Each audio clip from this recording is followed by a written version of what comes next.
Saludos amigos a una entrega más de Curiosidades del Wrestling. Francés Cruz con ustedes y en esta ocasión les traigo un tema que me lo han solicitado y ya estamos aquí para complacerlos. Se trata del Montreal Screwjob.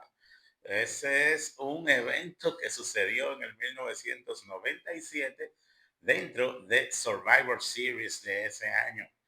Survivor Series es un evento que se realiza anualmente de parte de la WWE y en esa ocasión, en el 1987, tenía como el main event a Bret the Hitman Hart defendiendo su título versus Shawn Michaels, que en ese momento era el European Champion, el campeón europeo. Es un título que ya no existe en la WWE, pero en ese momento era bastante popular. Bueno, pues esta historia comienza de esta manera. Bret the Hitman Hart, que ya tenía 14 años en la empresa desde aproximadamente 1982, más o menos 82, 80, por ahí 83, ya estaba Bret the Hitman Hart, estaba ya formando parte del roster principal de la WWF en el momento y hacía pareja con Jim The Anvil Neidhart, el padre de Natty Neidhart. Ellos tenían una pareja llamada The Hart Foundation. Eran manillados, su manager era Jimmy Hart. Estos nombres de Jimmy Hart, Bret the Hitman Hart no tienen nada que ver, no son familia, pero se utilizó en el momento como una forma de vender ese producto de la Hart Foundation. Entonces, ya con todos esos años de experiencia que tenía Bret the Hitman Hart desde la escuela de lo que llamaban en Canadá, la escuela de Stu Hart, que era llamado el calabozo, The Dungeon, en Canadá, era una escuela muy famosa, todavía existe esa escuela en Canadá, es una escuela donde han salido muchísimas estrellas, muchísimos luchadores a lo largo de los años, es una escuela muy famosa y ahí se formó Bret the Hitman Hart. Su padre, Stu Hart, era el dueño y el entrenador de esa escuela. Entonces, ya estando en WWF, Bret the Hitman Hart, ya a sus 14 años, recibió una oferta de parte de la que en ese momento fuera la competencia más directa de la WWF, que era nada más y nada menos que la WCW, World Championship Wrestling. Esa empresa que era de ese famoso empresario de las telecomunicaciones, Ted Turner, tenía a Eric Bischoff como su principal administrador. Y Eric Bischoff ofreció a Bret the Hitman Hart un contrato de 8.5 millones por 3 años. Pero luego que Vince McMahon se enterara de la oferta, hizo una contraoferta a Bret Hart. Eso fue aproximadamente un año antes del 19, fue en 1996 fue que recibió esa oferta. Bueno, pues en ese momento Bret Hart decidió rechazar la oferta de la WCW y quedarse en WWF con la oferta que le iba a hacer Vince McMahon, que no se llegó a concretizar, pero que sí Vince le dijo, tú serás el luchador mejor pagado de todas las empresas de lucha si te quedas conmigo. Un contrato que en ese momento iba a ser aproximadamente de 10 a 20 años aproximadamente iba a ser ese contrato que le ofreciera Vince McMahon a Bret the Hitman Hart. Pero sucede que en ese año estaba muy en crisis la WWF, súper en crisis. Ahí tenían muchos problemas porque la WCW le estaba haciendo la real competencia a la WWF y Vince estaba totalmente desesperado tratando de hacer dinero.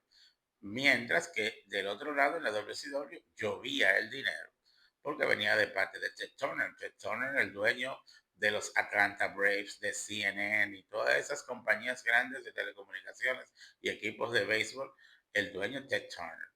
Entonces, Vince no tenía tanto dinero como Ted Turner, no podía hacer esas inversiones que hacía Ted.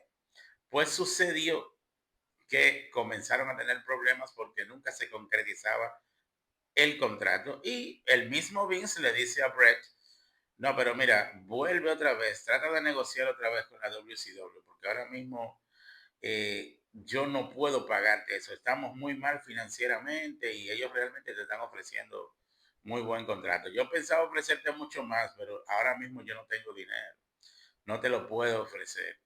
Y lo que hace, claro, Brett es que reinicie las negociaciones con la WCW. La WCW al final le ofrece 3 millones por año.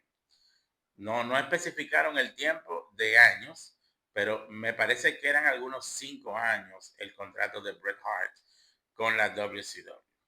Entonces que Bret dijo, bueno, voy a firmar con WCW. Pero como todo caballero, como todo profesional, le dice y le comunica a Vince, mira, yo tomé el contrato y lo que vamos a hacer es que como yo soy el campeón, vamos a hacer el evento en el que en Survivor Series yo voy a provocar una descalificación y el día siguiente en Monday Night Raw yo voy a entregar el título y me voy para WCW porque ese Survivor Series se iba a realizar nada más y nada menos que en Montreal, la tierra de Bret the Hitman Hart.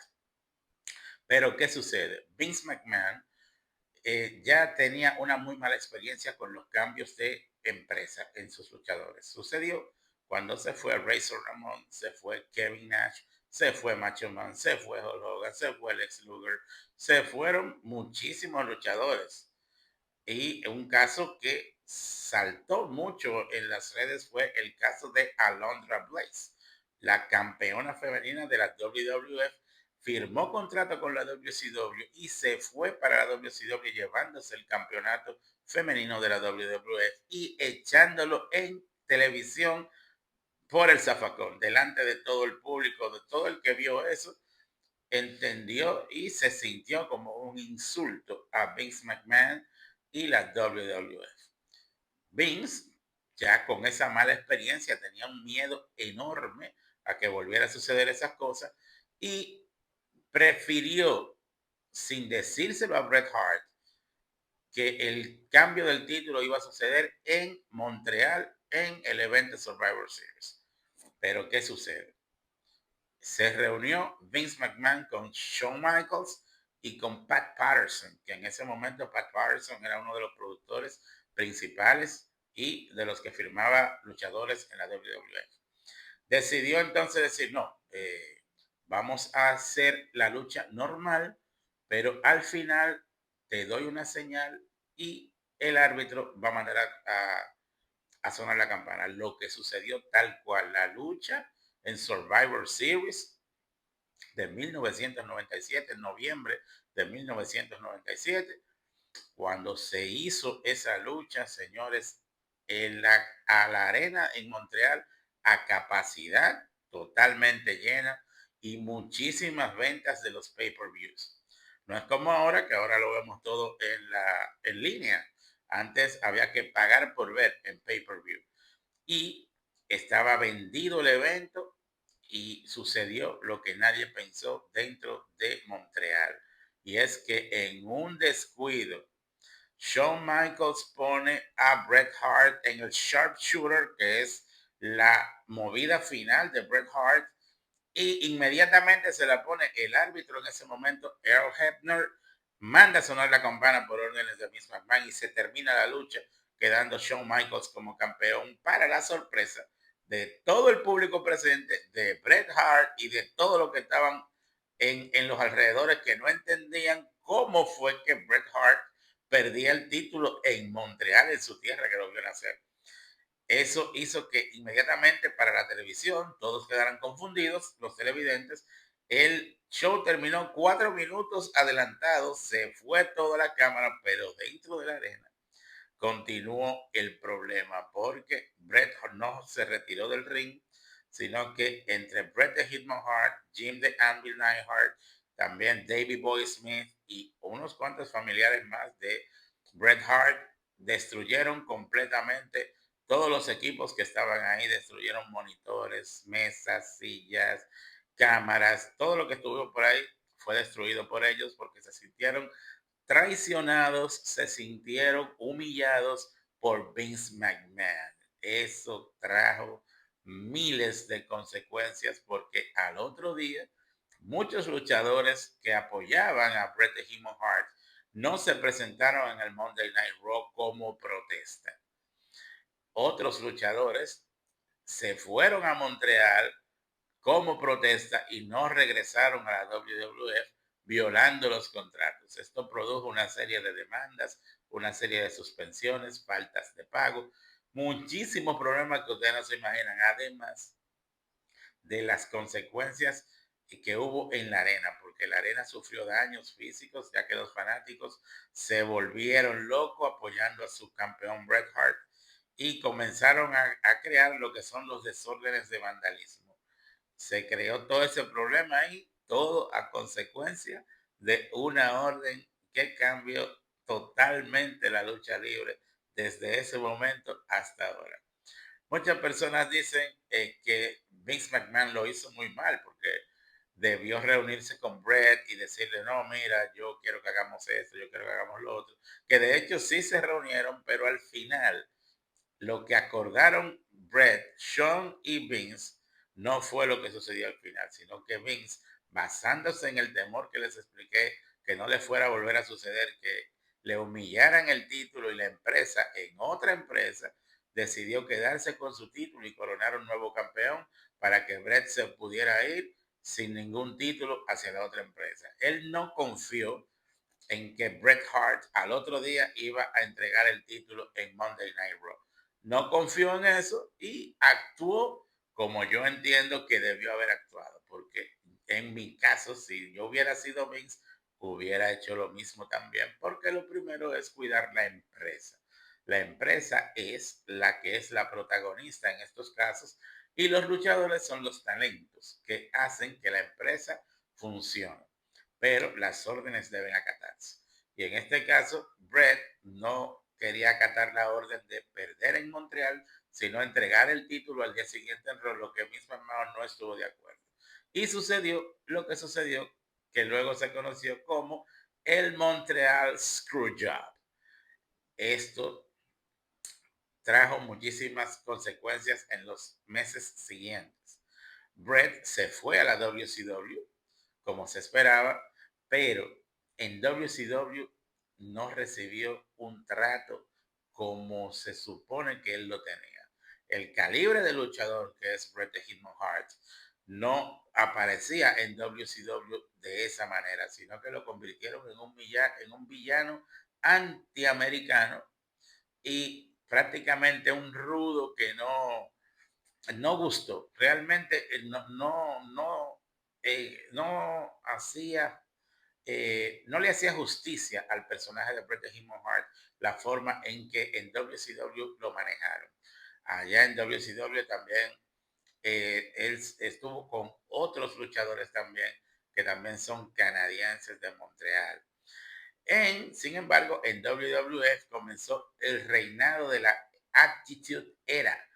The Attitude Era fue un movimiento en la WWF cuando estuvo DX, cuando ya resurgió el Undertaker como una de las figuras principales, al igual que estaba todo Stone Cold Steve Austin, surgía La Roca, surgían muchos luchadores que luego fueron las super estrellas de la WWE cuando se transformó de WWF a WWE.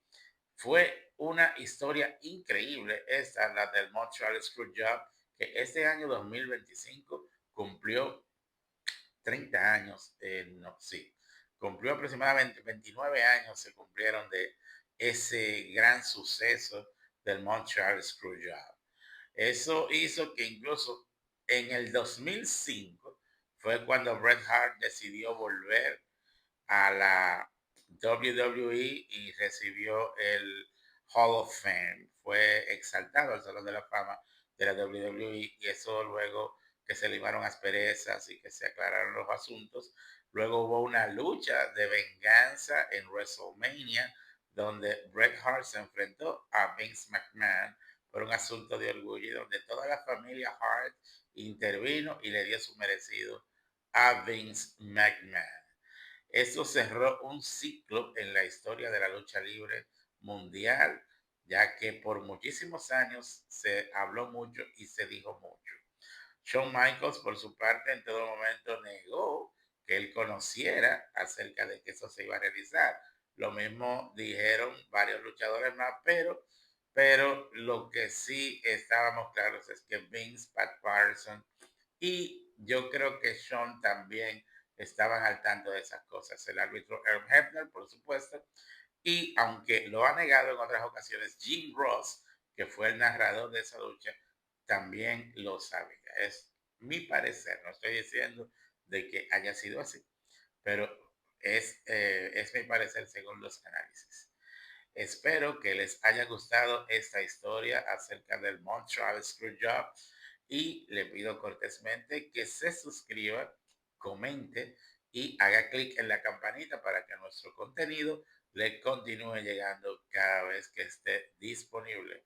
Frances Cruz estuvo con ustedes y los espero en una próxima entrega de Curiosidades del Wrestling. Hasta la próxima.